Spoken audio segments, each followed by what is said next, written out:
Baruch Hashem, we're back at the Yeshivath starting a new week. Sunday night already. We're going to be learning a little bit about the Parshah of Parashat Miketz. But we're going to go over Aliyah by Aliyah as our Ben Hagin B'Kodesh. So the Parsha starts right away in the same way the previous Parsha ended. What? Vayihi Miketz Shnatayim. And the end of 2 years. What is it talking about? Obviously, it's talking about the Yom Uledet, another birthday of Mr. Paro himself. The only birthday celebration, by the way, you find in the Torah is Paro celebrating a birthday. Maybe it tells you something about those people that love birthday celebrations. You know those guys that like to go, that has to say happy birthday if he doesn't say happy birthday, like a girl, became a girl. Mistama, since it doesn't say any girl's birthday, so you see maybe in the Torah, there is such a concept. Your wife, you want to make her happy, you want children, your girls to make her happy. But boys, this is what they should be concentrating on. You didn't get me this was my present, you get that was a present. Anyway, but it's okay, sometimes they hit them back also, right? In America, they have this concept. A man has to buy something for his wife on the anniversary. So I asked the question, what about the man? It doesn't his anniversary? He's the one who's taking all the hits. And the man is taking all the hits. Doesn't he deserve something? Anyway, that's the side note. Anyway, we see that the Torah is telling us that at the end of second year, another birthday of Paro, and it's a simana that again Malchus. And we have to understand his birthday of Paro just happened to be what date? Who knows? What happens to be the birthday of Paro? A day before Rosh Hashanah. The Paro's date is right before Rosh Hashanah, and he knows. He knows that there is significance, that he's not, the dreams of such a man is not just dreams for a local situation, just for himself. Something was very much bothering him. What was bothering him? He sees 7 nice, beautiful, heavy, beautiful bulls. You know, I don't know if you guys ever saw it. I saw it. I saw a video, a picture. Somebody sent me a bull 10 feet tall. Those bulls that, you know, those cowboys in the Wild West over there, they ride those bulls. The bull is like bigger than this room. Mazeh, Anakim. Imagine yourself, 7 cows, such a huge one coming out of the river. And come after them a little tinky, little chachkas. You could see a red. You don't need the x-ray to see their bones. When they chew something, you could see it going down through the skin with the bones and everything, right?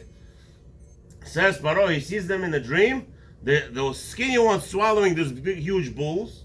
And in the end, at the same step, they were so skinny before, nothing happened. They didn't grow, which is not normal, right? Anything that you would put something to fit into something that's smaller, or you cannot fit something bigger into smaller. That's against science. So over here, Paro got distressed. The only problem between of Rasha, when he sees a dream that scares him, what does he do? Goes back to sleep. But Yaakov Avinu doesn't say that he fell asleep. Yaakov Avinu, when he saw Yaakov Avinu realized that he's sleeping in Bet HaMikdash. What does it say there? Does it say Yaakov Avinu went fell asleep? No. It doesn't say Vayachalom Shinit. Paro, that's a Rasha. He's so scared. He is so scared out of his mind, he's going back to sleep again. Hello, Habibi. If you're so scared, why are you going to sleep again? So again, same thing happens. He sleeps again, and all of a sudden, something strange happens again. Shibboleth, you have a same concept with stokes, healthy ones, fresh ones, nice one coming out. After them, stokes coming out now, that never happened. A cow that's natural to eat. So sometimes in the dream, and halom, unless it has some kind of davar, batel. Cows eat, but they don't eat meat.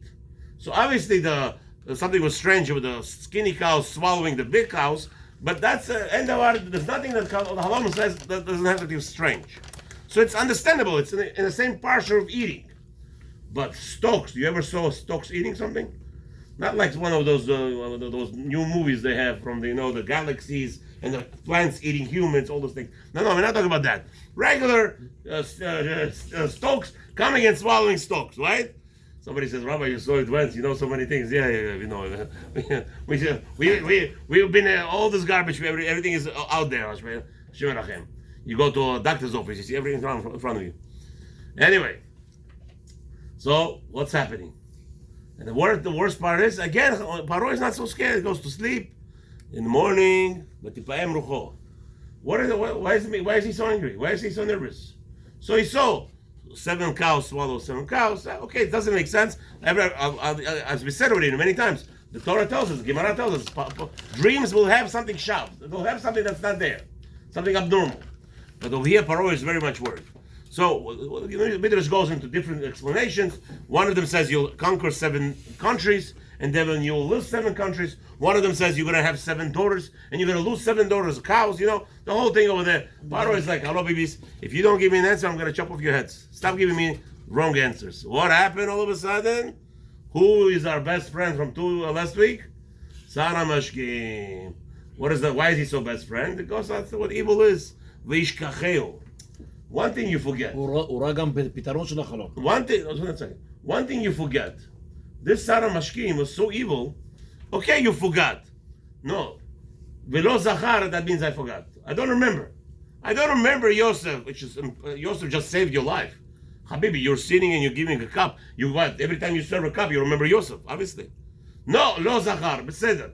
Vishkacheu, this is evil, the Russia. There's such an evil behavior. He forgot Yosef on purpose. All of a sudden, Paro is saying, I'm going to chop off all your heads. Paro is saying, I'm going to chop off all the advisors' heads. Sarah Mashkim is betocham. He's afraid now for his life. Or maybe not betocham. Maybe Sarah Mashkim is making side money. Why? Everybody knows why Sarah Mashkim got saved? Anybody knows? Lama Sarah Mashkim was saved and not Sarah Alfim. If you take a look, what would you buy? You would rather have a wine guy on your side, or you'd rather have a bread guy on your side? Who's going to give you more life? Obviously the bread guy. No. Why specifically? Paro made a cheshbon. Paro made a cheshbon by bread. Anybody could make bread. You could have anybody. Wine, it's only quality. The quality comes from a special craft. It's a special craft. So there, Paro was afraid to kill the guy. Who's going to find the best winemaker? But this winemaker, he was making business with all the advisors of Paro. So he doesn't want anybody to die. All of a sudden, he remembers Yosef. And the Aliyah continues. Yosef is summoned to Bnei Paro. Again, it's Rosh Hashanah. What does Yosef do? Give him a haircut on Rosh Hashanah. And they take care of him. They shave him very nicely. They bring him in front of the king. Even though it's Rosh Hashanah. If they appear before the king, you're supposed to look presentable. Okay. Now Yosef is there, and Paro says to him, Paro is psyching him up a little bit, giving him, let's see what he's going to do. Giving him already a first test. I heard you know how to explain dreams. Yeah, I hear you're a magician because you're a special person. That was a test. What did Yosef answer? Who knows? Hashem says, Biladai, Hashem is in charge of dreams, not me. And that's how a Jew is supposed to live his life. It's not me. I built, I did, I do, Abba, Uba, Uba, Biba, Buba, you all I for nothing. Because everything is in Hashem. And Yosef answered he passed the first test of Paro. What was the Paro? Paro wanted to see, is Yosef on his own Gava?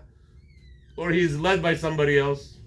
And Yosef says, LaHaShem hu ha-petronim, and we'll continue tomorrow.